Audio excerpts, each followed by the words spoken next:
नमस्कार, मी पंजाब डाक, चंद्रपूर जिल्हा, गडचिरोली, वर्धा, नागपूर, भंडारा, यवतमाळ, किनवट, उमरेड इकडे ह्या परिसरामध्ये आज रात्रीपर्यंत जोराचा पाऊस पडणार आहे म्हणून हा अंदाज विदर्भातल्या शेतकऱ्यांना लक्षात यायचा।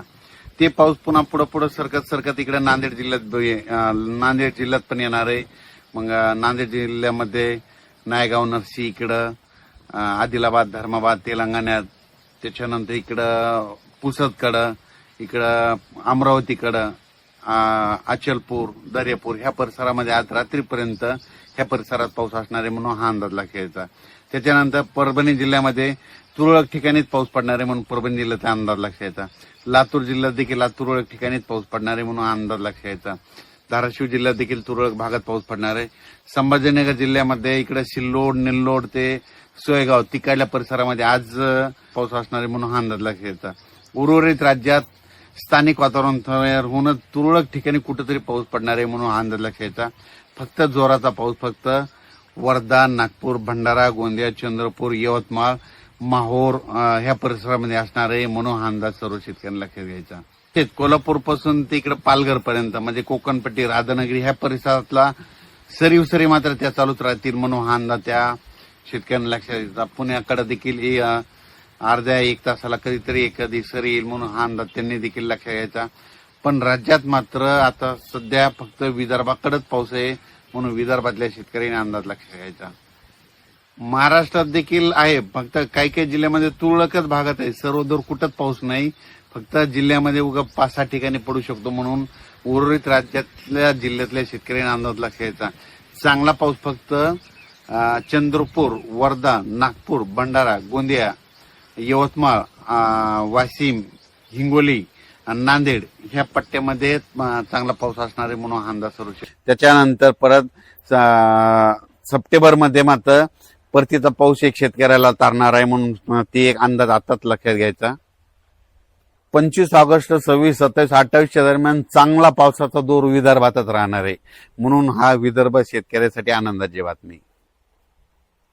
विदर्भामध्ये काय होणार आहे, कमी दाबाचा पट्टा असल्यामुळे ते कमी दाबाचा पट्टा जात असल्यामुळं मग काय होईल, मग त्याच्या विदर्भाच्या बाजूला मराठवाडा आहे। मग मराठवाड्यामध्ये कोणता, परभणी जिल्हा, हिंगोली जिल्हा, त्याच्यानंतर नांदेड जिल्हा, इकडे जालना जिल्हा ह्या परिसरामध्ये काय होणार, मग रिमझिम पाऊस पडणार म्हणून हे विदर्भामध्ये जास्त पडत असल्यामुळे मराठवाड्याला रिमझिम 25, 26, 27, 28 दरम्यान येणार आहे। पण ते पण सर्वदूर नाही, काही भागातच पडणार आहे म्हणून अंदाज लक्षात यायचा। हे पाऊस महाराष्ट्रामध्ये ह्या महिन्यात कशामुळे नाही आला तर त्याचं खरं कारण सांगतो की काय होतंय की विशाखापट्टणम ते भुवनेश्वरच्या जवळजवळ कमी दाबाचे पट्टे तयार झाले, तर ते काय होतात, ते सरळ नागपूरकडे येतात।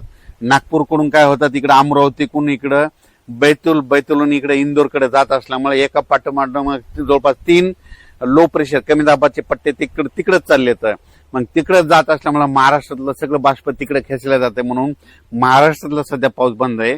त्याच्यामुळे महाराष्ट्रात एवढा जोर धरून पाऊस नाही। मग महाराष्ट्रात जोर धरण्यासाठी तुम्हाला सांगू इच्छितो की मछलीपट्टम आहे, म्हणजे इकडे चेन्नईकडे मछलीपट्टम आहे। त्या मछलीपट्टम मध्ये काय होतं, सप्टेंबरमध्ये तिकडे कमी दाबाचे पट्टे तयार झाले, त्यानंतर ते पाऊस काय होतो तेलंगणाकडे येतो, तेलंगणातून महाराष्ट्राकडे येतो म्हणून मग महाराष्ट्रात जर पाऊस चांगला पडायचा असेल तर इकडे मछलीपट्टम, इकडे तेलंगणामध्ये कमी दाबाचा पट्टा होणं गरजेचं आहे।